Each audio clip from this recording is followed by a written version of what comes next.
Moshi Moshi. Hello? I'm Zeb Ramsbotham. And I'm Annie Ramsbotham. And we're the Rambling Ramsbothams. Our journey might be rambling, but we hope this podcast isn't. What are we talking about today? We're talking about school excursions, visiting the eye doctor in Japan, time zones, and driving, how it's different in Japan versus elsewhere in the world. And if you are watching this on YouTube and you might have noticed, Zeb is fresh back from school because he's still wearing his suit. Well, he's not a suit. He's not wearing a jacket. He's still wearing his tie. But yeah, you just came home and we sat right down and plugged in the microphones. Yeah, I probably haven't worn my jacket to school in over a year. How did you get through winter? I wore a different jacket. Oh. I wore my bulky winter jacket. You didn't have to wear a suit coat? I haven't been wearing it. No one said anything. Well. Also, there's the lady criminal. that wears the Puma sweater and stuff. Oh yeah. So I guess maybe your school is a little more lax on the rules. Yeah, I don't think it's super serious. When does Cool Biz start? I think it starts June, end of May. Okay. June 1st. Well, if you can just hold out for 3 more weeks, then you'll just never have to wear that jacket again. Yeah, there's technically a temperature. I think once it's over 28 degrees Celsius, that's the threshold that you're allowed to not wear a tie and not wear your jacket and stuff. Oh, yeah, you have been wearing the tie. I guess still wear the tie. You don't have to wear the tie. You should be casual. Yeah. I think I could probably not wear the tie now and get away with it, but I try to be somewhat appropriate. Well, I've been trying to get rid of this bucket of coins that we have, and if somebody is listening who also lives in Japan and has tips on how to get rid of the tiny 1 yen coins that are worth nothing but I keep accumulating them, I need to have tips on that. So in America, pennies are I guess they're the equivalent of a 10 yen coin here, but penny is a penny's worth more than a 10 yen coin. Yeah, I guess so. But in Japan, you have 1 yen coins, which are basically worthless. I don't know how. It's a 15th of a penny. Yeah. It's just trash. There's literally nothing. Also, when you pick them up, it feels like if you hole punched an aluminum foil, sheet of aluminum foil, that's what it feels like almost. But anyway, they're so worthless, I guess, or you need them because that's I don't know, maybe not, but that sometimes change will come out to needing a single yen off, and so something will be 257 cents. Yeah. And then it's I need a 5 and 2 ones. Mm-hmm. But not a lot of machines take them. Most machines will just accept up to 10 yen coins, and then the 5 yen and the 1 yen. Every cashier will take them, but sometimes it's just so easy to pay with a card. So then that's the thing is it's such a weird, Japan's in such a weird spot because it still is in a lot of ways a cash-based society. Mm-hmm. But it's getting to the point now where you can just tap pay a lot of things. Yeah, just use a card. Or use PayPay. Yeah. But anyway, so then I suddenly was all right, I need to quit just dumping out because sometimes I'll have in my coin purse just a ton of coins, and I'll be digging through trying to find some that I can actually use, and I'll get home and I'll dump them out and just sort out the good coins. But I was all right, I need to not be a toddler about this, and I'll just put all the coins in my bag, and I'll go to the grocery store, and I'll buy something, and I'll just dump all the coins into the machine, because the grocery store machine will take anything. And so I decided to do that. I went down to the grocery store, and I had probably, I don't know, a whole Ziploc bag essentially of 1 and 5 yen coins, which is ridiculous. And and all that's worth 50 US cents, maybe. It's the equivalent of 2 quarters. It came but out you sound like a pirate because you're walking around with this bag of booty that's jingling as you walk down the street. I had pockets filled with cash, and it was 218 yen total. But anyway, I went to the self-checkout, and I'm trying to act like everything's normal. I'm not about to just pull out a whole Ziploc bag and dump it into the coin mouth. And I start doing that, and I'm oh, it's actually working. I should have just been doing this the whole time. And then the machine starts to get overloaded with as many coins as I'm putting into it. And I was okay, I'll just, take a break and let it sort the coins out and give it a second. And it's counting all the little coins. And then it starts beeping. And it's deet, deet, deet, deet.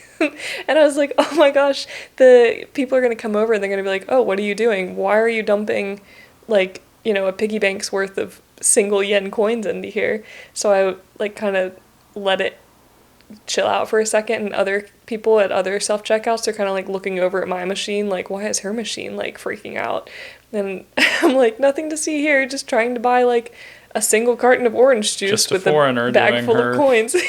doing her deeds. I ended up just, you know, letting the machine win and not trying to finish dumping half of my bag of coins into the thing, which was probably, you know, overkill. Yeah. But, well, some tips in the future. Yeah. I've always heard that the 7-Eleven is really good at this, because the 7-Eleven also has one of the coin counters where it's like a box and you can just dump coins in it. They do. Apparently that one will just let you go wild. So my, like, introvert issue with all of it was that I didn't want anyone to know that I was bringing, like, a ridiculous amount of, like, coins in a baggie to the self-checkout. Yeah. And at the 7-Eleven and convenience stores, when you pay by cash, you know, there's still a person there. And so they just watch you. Yeah, but you're doing like, the interacting and, like, touching, and then you put the coins in then the you machine. just dump the whole, like, bag bag and then full you of just coins. hang out and wait. Act Also, like nothing's weird. Our bank, the ATM at the bank, has a coin slot that I guess you can go over there. That's true. And use it. But I think that one does have a limit also That's for how many ridiculous. coins you can put in. I'm pretty sure. That our bank wouldn't take our own money back. We'd have to double check that, but I feel like... They probably don't. The reason I didn't go to the bank, to be honest, is because we haven't been updating our bank book, because you don't really... Yeah, because you don't need to. You don't need to. We live in a futuristic society. But they did send us a letter, like a formal letter, and they're like, you haven't been updating your bank book. And if you're listening and you're like, what does that even mean, updating your bank book? You have to take your physical checkbook to the bank and put it in a special machine that I only see in Japan, where it, like, eats the book and then it stamps on the page in ink, like, each transaction you've made. Yeah, and apparently... But it's redundant because we have it online. Yeah, well, this is the part I was confused about, because the bank book, the letter that they sent me, was like, just so you know, like, your financial records are about to get deleted. And I think that was making the argument that they only keep financial records so far back. So they're like, you need to update your bank book so you can have all your transactions. Are they going to delete our online records? Surely they wouldn't. Maybe we should go update our bank book. But it's essentially, this is, I guess, even older. I don't know if anyone does this anymore. I'm sure people still do. But did you ever go to the grocery store with your mom and she would have to write a check to pay for groceries, and then as she's handing the check to the cashier, she would, in her checkbook, write out the amount of the check? Oh, like balance the checkbook? Yeah, like my mom would do that. My dad told me that I needed to do that, but by the time I was old enough to have a checkbook, I was like, I don't even know what that's like an antiquated thing. When I was growing up, I remember my mom would have to do that because she would always have a pen in her checkbook, because then you couldn't just check your account online to see how much money you had. So you had to use your checkbook to, like, make sure. Track. Yeah, so every time you wrote a check, you would put the amount and then subtract it, so you knew. I guess that makes sense. But that's kind of like what Japan still has the mindset of, but they're like, oh, but we're really advanced because we have the bank book, and so you put it in the machine and it balances. Yeah, which is great. The machine balances my checkbook, except I also have my checkbook online, so I don't need the machine or the physical book. And you have to go to the bank anyway to use the bank book, so why not just insert your debit card and check your balance? Yeah. Anyway, so that's my coin aside. So I got to pick another time to go to the grocery store to dump the other half of my big bag of 1 yen coins into the machine like a crazy lady. Yeah. Well, do you want to give a quick rundown on the cultural relevance of Suzume? I don't think I have the knowledge to give a quick rundown of the cultural relevance. But Suzume is an anime movie that we watched last night. I'd call it a film. Okay. No. I think it came out 2 years ago, so it came out a long time ago. We're really behind. But it's a movie. In Japanese, the movie title means Suzume and the closing doors, or locking doors or something. Yeah. But her name is Suzume, which also means bell. But in the English title, it's just her name, Suzume. Yeah. But I actually, you put this in the show notes, you didn't know, but today at lunch with my friends, we were talking about Suzume. Really? Yeah, because my friend said that it was a scary movie, And I was kind of surprised that it was scary, but, I actually was startled. So in the movie, there's a bunch of natural disasters that happen, and they're trying to, like, close these metaphorical doors that keep the, I guess, angry spirits out in Japan, and the angry spirits are the things that create the natural disasters, I guess, is kind of a weird way to describe it, but it was a really interesting way of portraying why, like, earthquakes and things happen in Japan, from a fairy tale kind of perspective. Anyway, she was saying that it startled her when the earthquake alarms went off in the movie, and I thought the same thing. Like, really? Yeah. But it's in a movie. I know, but just the alarm noise, it kind of, like, spooked me, because it reminded me of, it's only happened a couple times, but when the alarm on your phone goes off, it's about to be a big earthquake, because the little earthquakes... Some PTSD over here.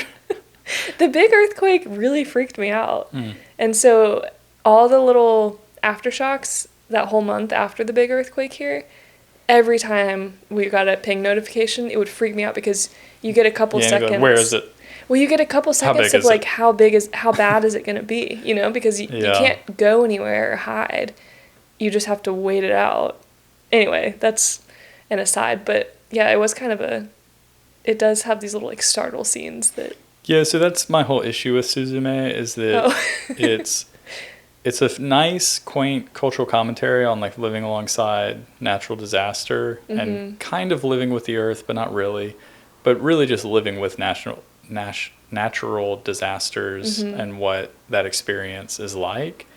And then they have this weird love interest when it's between the main character, who's 17, and in the description, they call him a mysterious man. Yeah. And it kind of comes out that he might be in grad school. He might just be a senior in college. But he's at least... And I know, so Annie and I have a bit of an age gap, but we met in college, where this kind of had more of a weird... Like, she didn't need to be a minor in the character. Yeah, like... why'd they make her a minor? Why did they make him so much older? Yeah. Why wasn't he just a senior? Made them both high schoolers, or made her at least in college, and then him also college or grad school. But why did they make... And also the fact that he wants to be a teacher. That's what he's going to school for. So he would be teaching, like, her age? I don't know. Yeah, he would be. And he's kind of this love interest of a high schooler. I don't know. That was the only part I didn't like about it. The only thing that I'll say is that he never really, like...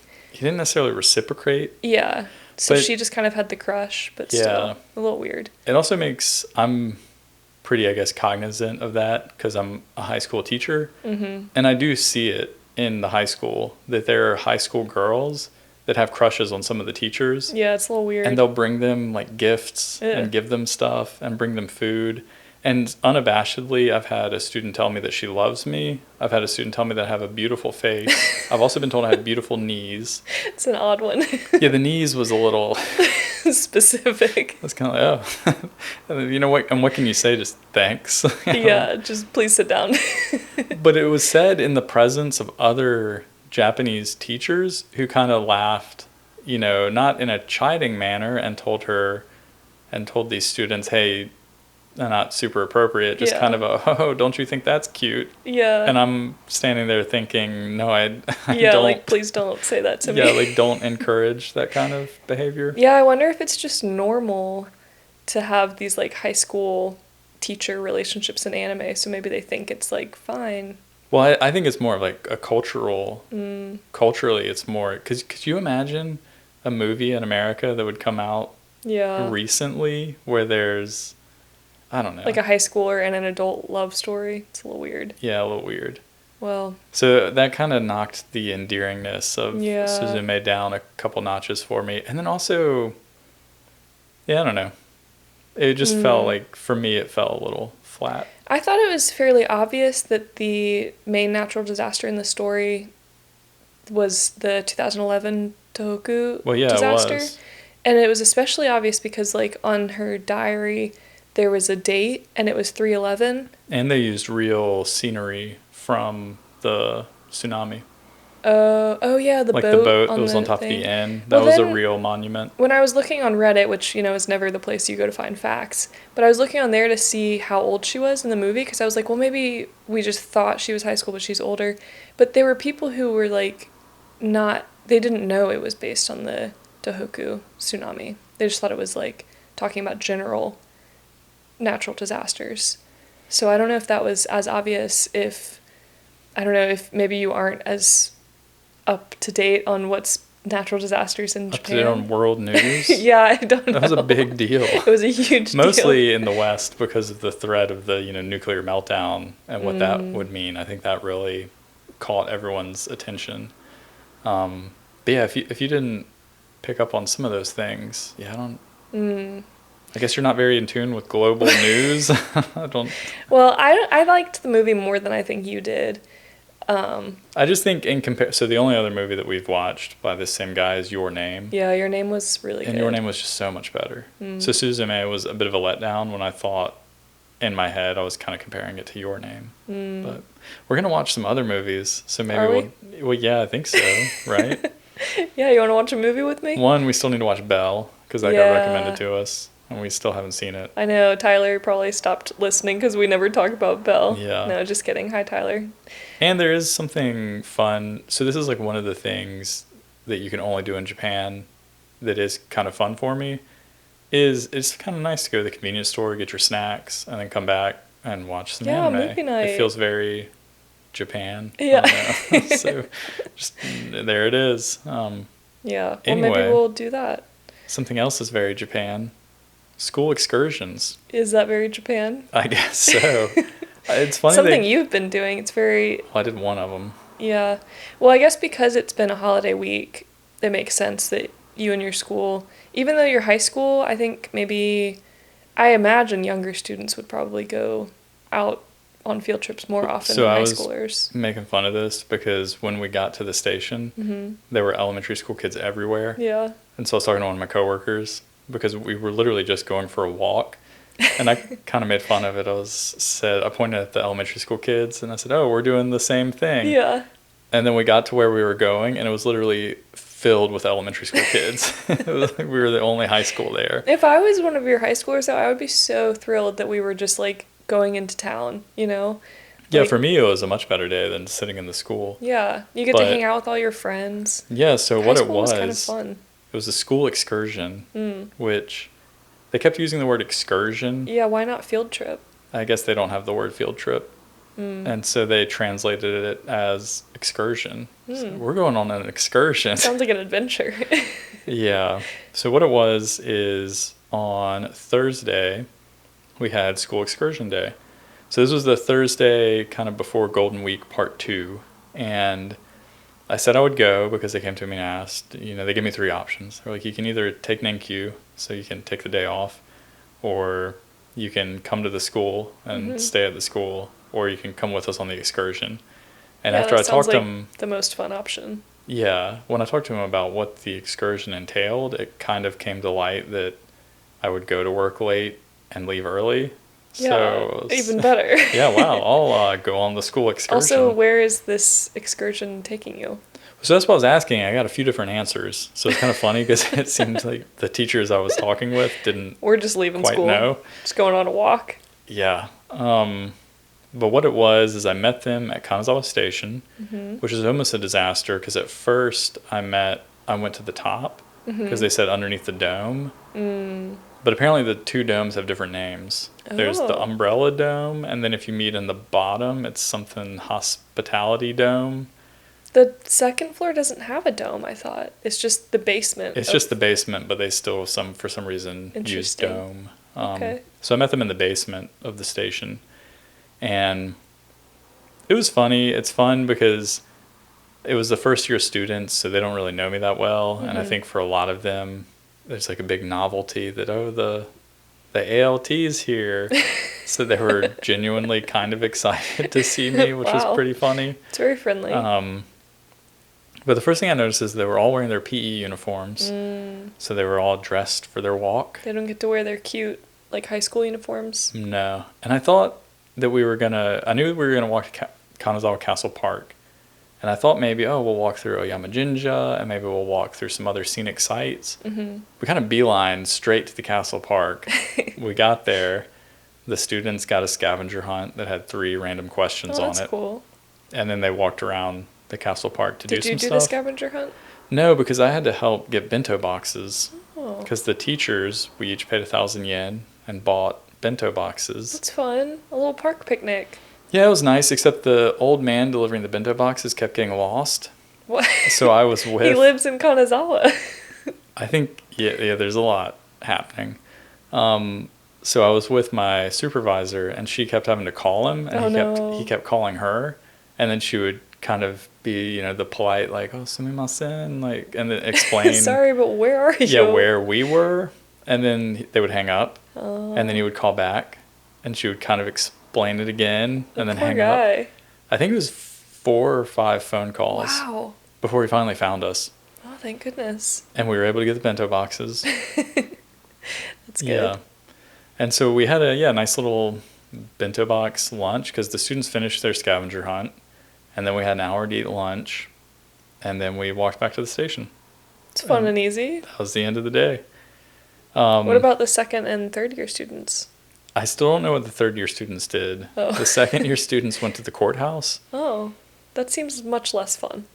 Yeah, I guess it's neat because you got to go to the inside of the courthouse, and then someone told me that apparently they got to do judge cosplay, where they dressed up in the judge's robes. Sounds thrilling. Yeah, so, that's fun. Well, that's cool. Best it's part, way better than classroom. Yeah, I think so. Although in the classroom, the students also just hang out. But the best part was the birds were very active. So there are signs up all over Kanazawa Castle Park telling you to watch out for the birds because they'll steal your food. And you would hear throughout the park just screams. And if you looked around, there were just constantly birds dive bombing into people's little picnics. That was the best part. Oh, yeah, because it was so funny. Oh, these poor people. The birds were, and there were elementary school kids everywhere. So I just kept kind of imagining it was like, this. What if they picked up an elementary school kid and took him away? Flew away. Because I imagine these are not just the crows. These are probably they're those big like marsh harriers or whatever. Yeah. They're like eagle size. Yeah, they're big. But they're everywhere. And they're kind of, they're top of the food chain anyway, but there's so many of them. They probably just get fat and happy because they live next to the ocean, which has a ton of their regular food that they are supposed to be eating. But then also they live next to a city that has a ton of like high calorie free food. So that's probably why the high schoolers and elementary school kids just for some reason can't hold on to. So. Well, actually, the bird took your food too. That's true, but he was sneaky and there was no sign. Okay. Oh, he needed a sign in English to remind you. To be aware.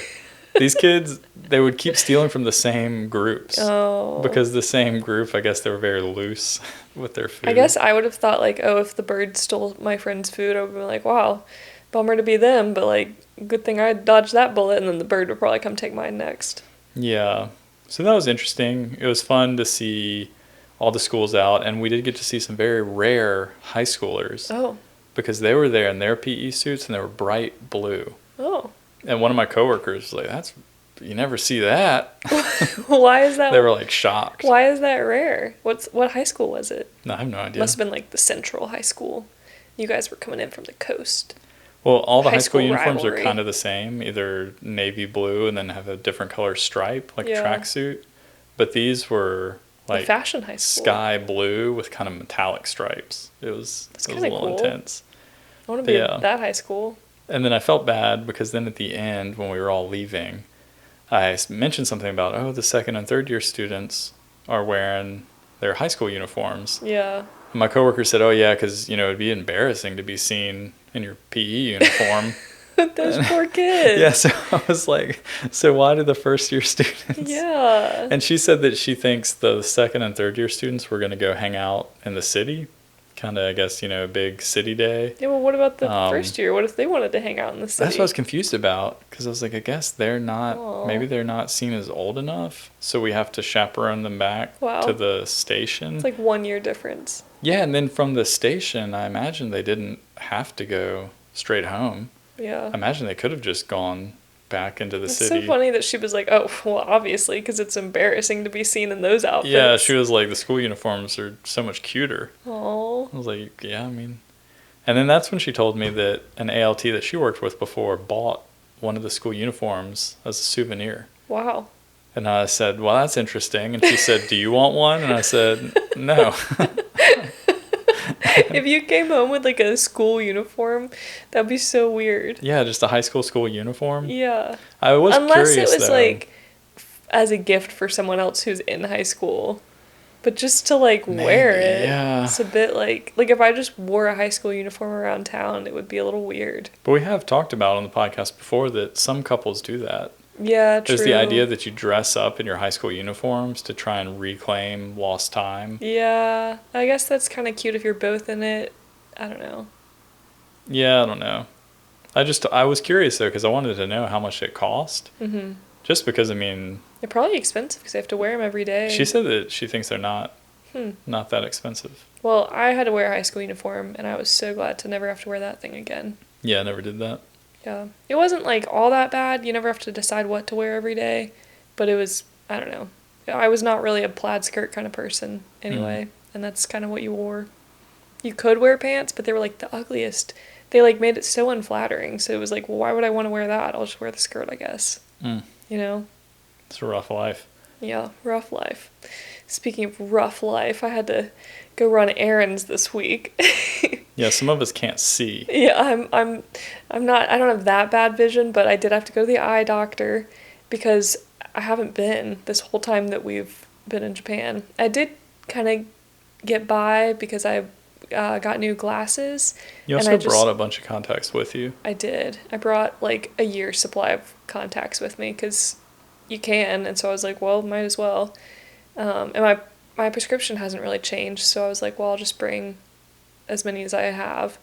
But anyway, to get glasses in Japan, anybody can get glasses. Like, if you're here as a tourist and you happen to be able to pull your prescription up on your email, you can buy glasses. But contacts, you have to have, like, a Japanese prescription, and you have to get them from a clinic.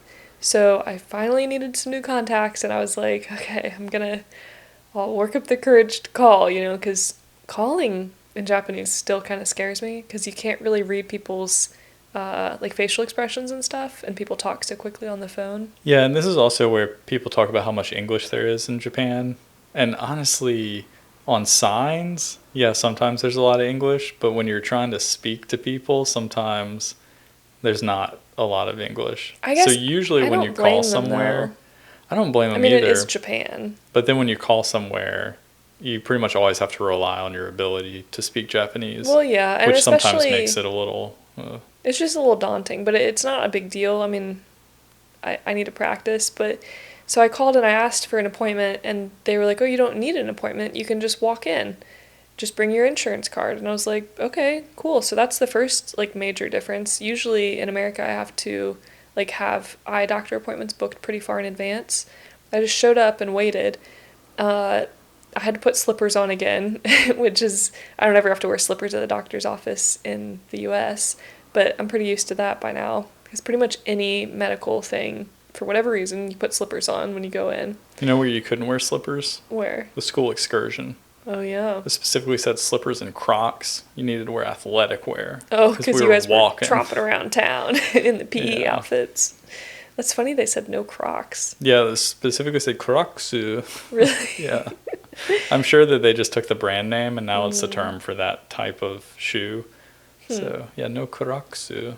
Well, I couldn't wear Crocs inside either. I had to wear specifically the medical slippers. But, I bumbled through the kind of check-in process, and they finally figured out, like, oh, she wants to get an appointment to get new contacts.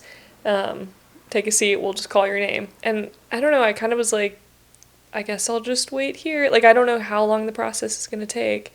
It ended up being like an hour and a half total, which wasn't like that bad. But I've been going to the eye doctor, like I've been wearing glasses since I was 8, so a lot of things were really familiar about it, but then some things were very different. So, like, for example, when they did call my name and they went back there, the first thing I did was, like, put my chin on this machine, and they zoom in real close to your eye, and they test how well you can focus in and out. Like, you look at an image and it gets blurry and then sharp again. And I was like, okay, yeah, I've done this before. They didn't do the one that, like, puff tests your eye to check the pressure. So, I mean, that's fine. That one kind of spooks me anyway. So they didn't do that one. The one I was surprised about is that they didn't... So you know how usually when you go in, they put this big like crazy looking tool with all the circular eye holes and all the dials like over your face, kind of like an owl mask almost, or like a raccoon eyes kind of thing. And they like slide the dials around and flip all the little discs and things and see which one makes it sharper or blurry or whatever, and they test your eyes that way. They didn't do that at all. I came in and had my prescription, and they gave me like a half percentage point off my prescription to test. And I was like, oh, this is weaker than my regular prescription. And they were like, yeah, we're going to start here, and then we'll just, see how it goes. And I was like, okay, sure. I mean, I know it's too weak, but whatever. Yeah, it's so weird that you have a prescription and you know what you need, but they're thinking, you don't really know. Well, I thought maybe this is good. Like they want to see like how they want like a base point so they can really dial it in and get like the accurate prescription. Some accurate medical diagnosis here. Sure, sounds fine. And then I kind of thought maybe I'll put these contacts in and then they'll test my eyes with the like device. Like they'll kind of baseline it and then we can go from there.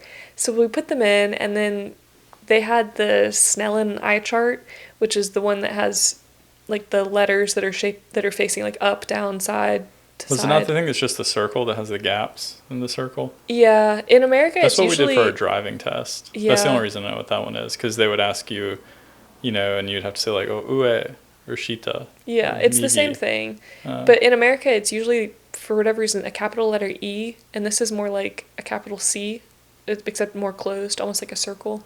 Yeah, I think it's like a circle, but there's a gap. It's like there's a part missing somewhere. Yeah, it's the same thing. And you just tell them which part's missing. Well, that's what I was doing, and I was like, okay, yeah, these are too small, and they were like, okay. So then they increased the prescription slightly, like a whole new set of contacts. So like, which I thought was interesting, because then once you put your contacts in, like, no, they're not going to put them in someone else's eyes. You can't reuse them. You throw them away. So I was like, okay, well, yeah, I could have told you those were too weak, but that's fine. So then I put in the next pair, which is still a little bit weaker than what I came in with. And they were like, okay, go back to the waiting room and we'll call you in 10 minutes. And I was like, okay, I wonder what happens in 10 minutes, but whatever. So I go back. And then when they call me back again, they were like, do your eyes hurt? And I said, no.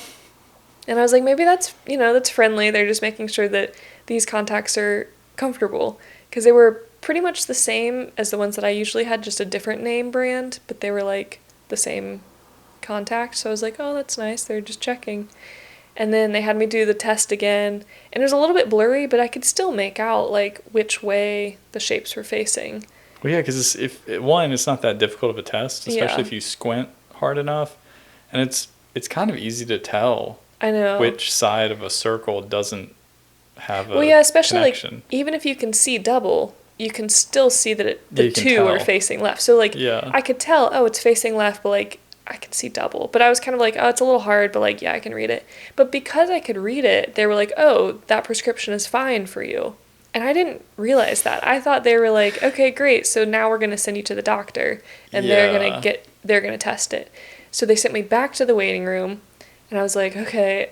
And then finally, the third time they called me, I was in a different area to see the doctor. And I was like, great, they're going to fine tune it. And he like... They're finally going to actually do some diagnosing. Well, he looked in my eyes with the scope and the light, and he was kind of like, yeah, everything looks good, looks healthy. And then he kind of like does a little pin click, like he's ready to like, all right, well, thanks for coming in. And I was like, I can't see. And I was like, yeah, so my other prescription was like this, and this is a little weak. And he was like, he wasn't mean or like, oh, you're wrong. He just was like, oh, really? Like, did they... do the multiple contacts for you? Did they start from nothing and then try and build it up? No, I mean, they started, like, not far off, but I was kind of like, yeah, but, like, I still kind of need to squint to see things. Like, I was like, I really think it needs to be at least, the prescription I came in with. Yeah, that my eyes have been the same way for at least 2 years now. Yeah, I thought we were going to go stronger. But anyway, he was, like friendly. He wasn't like, oh, you're wrong. He just was like, oh, okay, yeah. And so he gets just kind of glasses that have that corrective thing, and he was like, put these on, is this better? And I was like, yeah, this is better. And he was like, great, then yeah, we'll give you the prescription. And I was kind of like, okay, thanks. And he was like, yeah, have a good day. And I was kind of like, yeah, I got what I needed, but it didn't really make me trust the process, you know? Like, Yeah, this made me think a lot about a couple stories. One, the day that I was in class and I saw 3 students all borrowing the same pair of glasses. There was one student that had glasses, and then there were other students around him that would ask him, when the teacher wrote something on the board, they would ask him to see his glasses, and he would kind of sit there with his eyes closed, and they'd all Poor take guy. turns reading. they need glasses. Well, I know. So then I was kind of confused because, well, what's going on there? And then also it makes me think about the amount of times when you're on a bike ride or driving and someone pulls up to an intersection and you make eye contact. You look at each other dead in the eyes. And then they're like, I can go. And they just pull out in front of you. Yeah. It happens so often on bike rides, especially. I know you're a smaller object and they usually don't assume that you're moving as fast as you can be moving. I don't know what it is, but it happens all the time where you'll make eye contact with someone. They'll pull up to an intersection and you look them dead in their eyes. Yeah. And then they just pull on out and then you have to slam on your brakes. I have 2 caveats to this story. I don't want to like slam just, I've only been to one eye doctor in Japan, so I don't know what eye doctors in general are like. Because I did tell my friends this story today and they were shocked. They were like, they didn't like put the machine on your eyes? And I was like, no. And I was like, I'm glad that you guys are surprised because I thought... and one of my friends was like, you need a second opinion, so I might go to a different eye doctor. But yeah, so maybe this is not everywhere in Japan. But then I did look online because I was Googling, like, should I have done the test differently? And other foreigners in Japan were kind of like, why do the eye doctors keep giving me weaker prescriptions? And other people had the same problem. And I guess the general thought was that you can have issues if you have overcorrection, like you can have eye strain and migraines and things, but there's not a lot of issues besides not being able to see if things are a little bit blurry. So they were saying that eye doctors are told to err on the side of caution, which like kind of makes sense, except just give me the right prescription. Yeah, it didn't really make a lot of sense to me. So it was fine because I just have basic nearsightedness, but I don't know how hard it would be if I had like, a more complex eyesight need. But it was very affordable. It was 1,650 yen, which is like $12 to see the doctor and to get one pair of contacts. And I was telling you about how affordable this is. And I guess you did have a good point that like, yes, it is affordable. Well, you kept comparing it to our experience in the United States, which I think we've been guilty of a lot on this podcast, specifically when we talk about things in terms of price. Yeah. Because you were comparing the price of your contacts to the price of contacts in the United States. Yeah. And you were very impressed that they were so much more affordable here. Mm-hmm. But then I think that often... It's only affordable if I convert the yen to dollars. Yeah, if you don't do the conversion and you think about the mean or median income of a Japanese household, it's pretty much the same percentage of your money. Because your salary has like significantly lowered in Japan. Yeah. So I think that often foreigners in Japan, I mean, and like I just said, we've been guilty of this, is we're still thinking of really our salary in US dollars that we're making when we were in the United States, and then kind of forget, I make like a quarter of what I was making in the US here. So yeah, which is fine because cost of living is lower. Yeah, because everything's more affordable here. But then if you actually look at the amount that we're paying based on my paycheck, it's kind of like, that's actually, it's not really, it's affordable if you're making US dollars and you're coming here from America. But if you're living in Japan and you're making Japanese yen, the affordability kind of quickly wears off. I guess so. However, like the fact that my insurance covers dental and eye care, not just like my health insurance in America, it was a lot extra to have eye and dental, so it wasn't worth it. We had eye care. It wasn't that much expensive. I don't think I had eye insurance. we did it because that's the only time in my adult life I got my eyes checked. Oh. Because when we were at work and they were giving us the paperwork about the new insurance, they mentioned it was really cheap. And so they said, as an add-on, you can do vision if you want it. And it was significantly cheaper than the exam itself. So I was like, well, I'll pay for a year of eye and just go get an vision exam. care, and then just go get an exam. Yeah. Well, my exam was less of an exam, but just generally going to the doctor was You don't know relatively. the level of care that you just described receiving. I think you got what you paid for. It was much cheaper, but yeah, it was interesting. So I may be going to get a second opinion, but that was an interesting first experience at the eye doctor in Japan. And if you had a similar story at an eye doctor in Japan, I would love to hear how your experience was different or similar, because that's the only time I've been to an eye doctor here. Yeah, well, we had just talked about some of the driving issues that maybe some people have some vision problems based on their diagnosis. Yeah. So real quick, we're going to run through some driving notes about things in Japan that we've noticed that are different. Yeah, I wanted to talk about this because I don't know if it was recently, but like all of a sudden I realized that when people put their hazard lights on in Japan, most of the time they're saying thank you. And in America, I would only put my hazard lights on when it's like, watch out, like give me a lot of room, like I'm about to stop, like I never really used my hazard lights. But people use, maybe that was just a southern states of America thing. So one thing I can think of is usually people say thank you by blinking their hazard lights on after they've been in a situation where they should have had their hazard lights on because they just pulled out in front of you. Oh, it hasn't been quite like that. Parked on the side of the street, or they're slowly merging onto the highway at, like 20 miles an hour, and everyone else has to hit their brakes. Those are usually the times I've seen people kind of blink their lights. Oh, it's been a little more just like general thank you I've seen. Oh, really? For me. Yeah, I see it a lot like in Kanazawa. I think I drive more than you do because you don't really like driving. My most recent example was on a bike where I was behind a Yamato truck, and some woman pulled out in front of the Yamato truck, and he had to slam on his brakes, and then he had to kind of like swerve out on the road to go around her, and she like blinked her hazard lights. No, mine and has been much more. Well. Like I'll stop, when someone's trying to turn in and you're on a red light and you like stop with enough room that they can pull into the line of traffic. Like stuff like that, people blink their hazards at me kind of thing, when it's just like a totally appropriate time. And I'm always like, oh, that's such a friendly thing, because you know how in America sometimes you can flash your lights as a thank you? But that only works if you're behind the person.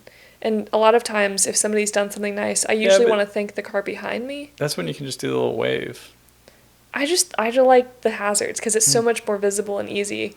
And I use it all the time now. Like when I was driving the car for the bike tours and I was in this ridiculous, like, huge van with 12 bikes on top, I would use the hazards all the time to be like, sorry, coming through.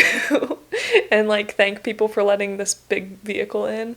So I like that. And also it makes a lot more sense now, because when I first started driving, I was like, why is everybody, like, I thought that they were putting their hazards on as kind of a, like, give me some space. Yeah, because they're hazardous. Yeah. But what they mean should just is, leave them on. Thank you. So I noticed that a lot. The other thing, I don't have an answer to this, but I don't know why Japanese people back into parking spots almost all the time. It might just be peer pressure. I think it's peer pressure, but you often hear the whole idea of, oh, you need to be ready to go in case there's, I don't know, like an earthquake. Disaster. Yeah, I'm not sure. And it is more convenient to back into a parking spot when you're leaving. Sometimes, it feels safer, because when you're driving into the parking lot, you can see, oh, is a kid riding a bike behind me or something. Yeah. But then they usually go to such an extreme to back into a parking spot, it becomes hazardous. Like they do the thing where they're just driving and then all of a sudden they'll slam on their brakes and then like reverse out into the middle of the road and then to line up their parking spot. I haven't seen that either. Oh, that happens to me all the time too. Especially on bike rides. I think this is probably why you don't like to drive. Whenever we go places, you're like, can you just drive? I don't think I have the patience right now. One, I hate driving in general, but driving in Japan gives me more anxiety than driving anywhere else. I think just because a lot of like those, I guess it's just driving culture differences. And honestly, we've kind of talked about this. I've had more close calls on my bike of almost getting hit by people just through, I think, kind of just like ignorance and negligence on the driver's part. So it's tricky because in America, sometimes people would yell at you. Yeah, I've had way more aggressive drivers. Well, that's the thing. In America, drivers are aggressive. Which that scares me more. Sometimes that's, super scary. But I run into more issues in Japan because people are more kind of like... Aloof. Yeah, and that creates way more That one doesn't bother me because I'll just always bike defensive. Like, I'll always just bike as if they don't see me. Or, like, I'll always just imagine, like, oh, that car, they're probably about to pull out, and then they either will or they won't. So it doesn't really bother me. The things that bother me are, like, if I'm going slowly up a hill with blind corners, I don't like in America how a lot of times people would get angry and they would pass me in a blind corner. Like, they would buzz me. They don't get angry here. They just pass you in a blind corner. They're just blissfully unaware that a blind corner exists, and they just drive around you. Or they do the thing where a lot of times, I guess for some reason, they can't judge how fast you're going. So they'll do the thing where they aggressively accelerate to go around you and then immediately slam on their brakes to pull into the Lawson or pull into the Family Mart. I don't know. Do you not like driving because there's, like, more accident liability? So this was, like, a quick note that I was going to mention, too, that is very different. Well, I guess not very. It's pretty different. If you're coming to Japan and you're going to be renting a car, you're going to be driving here, I would highly encourage looking just in general into how traffic laws and laws are different here in Japan compared to, for instance, the United States. A big thing, and it's a bit more of a heavy topic, but when it comes to accident liability, there's hardly ever, like, you're not at fault. Fault is almost always shared. Mm-hmm. So basically... Even if you get rear-ended. Yeah, so basically, even if you're not at fault, you'll still commonly be 10% at fault for causing an accident. And I was reading more about this. I don't know how common that is, though, but... I think if you read online, you're led to believe that it's fairly common. And the only way that there's ever a zero at fault is if the other driver is drunk or was doing something extremely illegal. Because you can find so many stories of people that were sitting at a stoplight and got hit, and then were told, well, you're 10% at fault because you could have been aware of your surroundings and stuff like that. So I just think it's worth looking into. And yeah, that kind of is a big part for me because, like, in America, I was reliant on a car, or I would feel more comfortable using a car for a short trip. Yeah. But I think in Japan, I have anxiety surrounding driving because, yeah, I could go on a 5-minute drive and something crazy could happen. Like, someone could fall out in the road or swerve out into the road, or just the drivers, the way they just pull out in front of you. Mm-hmm. You have to be, not that you can be a disengaged driver in the United States, but it feels like there are more hazards of driving in Japan, and the consequences are so much higher.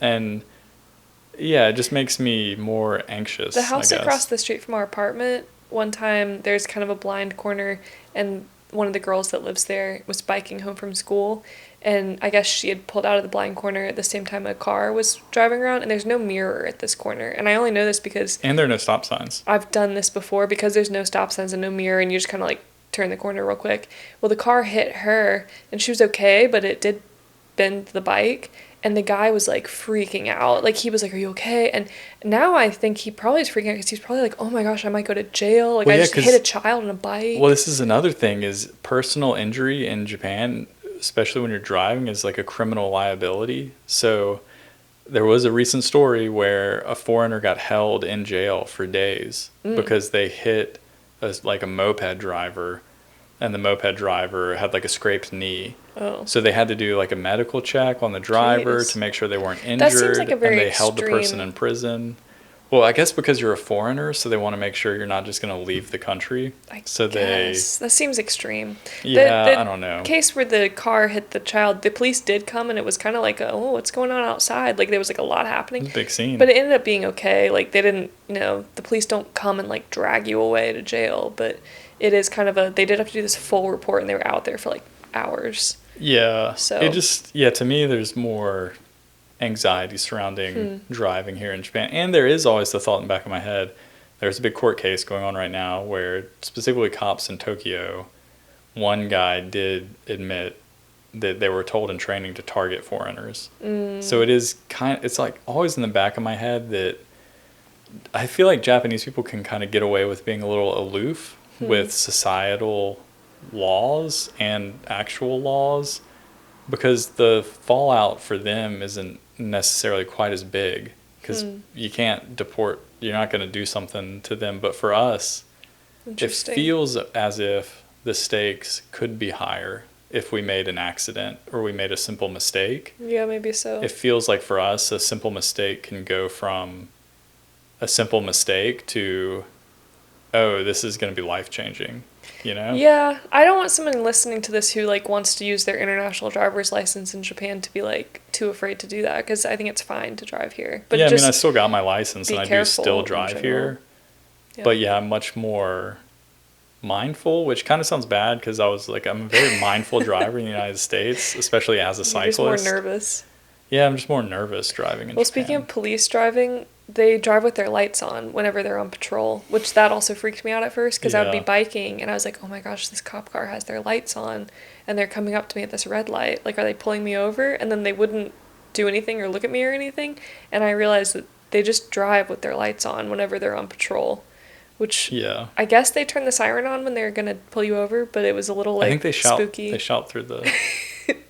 pull over. Haven't you ever heard that in the city? No. You'll hear a cop being like, "Kudasai," like yelling. What, just like out the window? No, they have a speaker. The megaphone things. Yeah, like on top, and then the inside they have the little radio, and they can... Well, one final note on driving. The gas pumps where they pump the gas for you, when you pull up, they'll ask you, like, regular, diesel, whatever, and do you want it all the way full or just to a certain amount? And then they'll start pumping the gas. They'll also come over and hand you a wet rag. And the first couple times they did that, I was like, thank you. Like, why are you handing me a wet rag? Apparently, they give that to you so you can wipe down, like, the dust off the dashboard. I still don't really get it, but I was just kind of like, oh, okay, cool. You look a little crusty. But then after they give it to you... Have you been eating in this car? I'm just kind of like, okay, now what? But... yeah, so I guess that's for wiping off the dashboard, but that's not something that I had in America. I also never had non-self-pump gas pumps in America. Yeah, we didn't live in New England. We lived in the land of the free in the South. Because New England's not part of America. Well, some states in New England have a law where someone has to pump your gas for you. The whole state? Yeah. That's where you hear stories about people that have never pumped their own gas. Really? Yeah. Still today in 2024? Yeah. Oh. America's a big country. Yeah, that's why it's hard to explain to people sometimes. Well, I never had anybody pump my gas. Where we're from, we can pump our gas into whatever we want. That's not really true. We're in charge of ourselves. People do, but you're not supposed to. Gatorade bottle? Why not? Up north, a little different. They still have the blue state laws up there. Oh, yeah? Yeah, you're not allowed to, like, sell liquor on Sundays and stuff. Oh, yeah, you're not allowed to buy alcohol from the grocery store before noon on Sundays in North Carolina. Wouldn't approve no. that kind of behavior. But you can pump gas. Yeah, we used to go after your wine bottle if you feel like it. We used to go after church to the grocery store because we were already in town and it's like a 30-minute drive anywhere because I lived pretty rural. And sometimes it would be annoying because my mom would be like, well, I'm just trying to get, like, you know, a regular amount of wine or, like, beer, nothing crazy. And they're like, well, ma'am, it's not noon yet. Like, you can't buy this beer. Anyway. You're going to have to think about it. Yeah. Church shouldn't be over yet. You should still be sitting in a pew. Well, anyway, do you have a word of the week? Yeah. My word is danboru, which literally means step ball, but it's actually cardboard.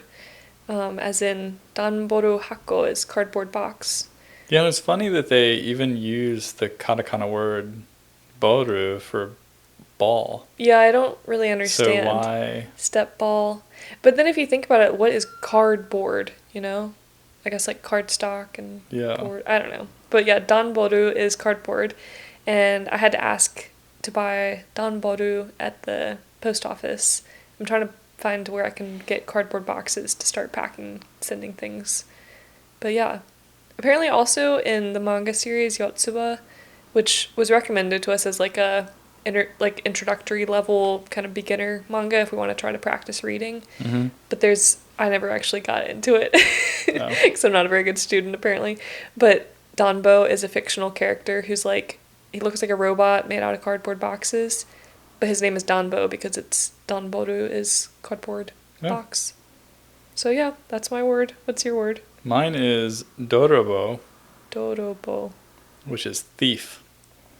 Are we worried about thieves or something? Those birds. Oh yeah. Some thieves. The birds are dorobo. Stealing that food. Not a very nice activity. No. Wow. If you made it this far, thanks for listening. Yeah, it's been another fascinating week here in Japan. I don't know about fascinating, but... Look at everything we did. All the mundane errands and things. Thanks for listening. Well... If you want to hear more from us, you can subscribe to our newsletter, which sends out once a month. Yeah, and if you made it 55 minutes into this podcast, you might as well go subscribe. Yeah, you just missed April's, but we'll send out May's at the end. And you can subscribe at ramblingramsbothams.com. You can also send us an email to say hi at ramblingramsbothams@gmail.com and give us a review. Yeah. So thanks for listening. Bye. Bye.